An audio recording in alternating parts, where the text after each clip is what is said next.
I contagi tornano a salire, anche se molto lentamente. La sanità invece regge egregiamente l'urto di questa ennesima spallata dell'emergenza coronavirus.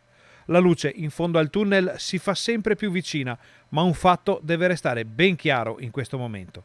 Non ne siamo ancora fuori e lo conferma anche il governatore Luca Zaia.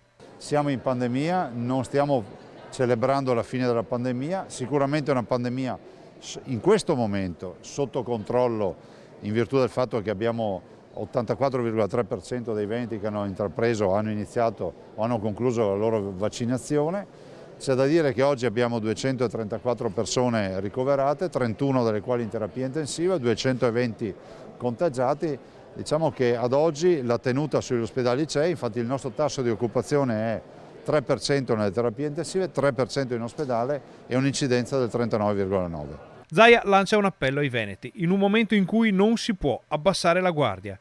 Il vaccino resta come sempre facoltativo, ma ci sono altre precauzioni sulle quali non si può mollare. Ma oltre alla vaccinazione vorrei ricordare a chi decide di non farsi il vaccino che c'è anche il rispetto del distanziamento, l'uso della mascherina e di tutta una serie di accorgimenti. Vedo però che c'è ancora chi, come accadeva nel marzo-aprile 2020, avrebbe da ridire anche sull'uso della mascherina. Allora, se la fatica immane è portare una mascherina, allora vuol dire che non ci siamo.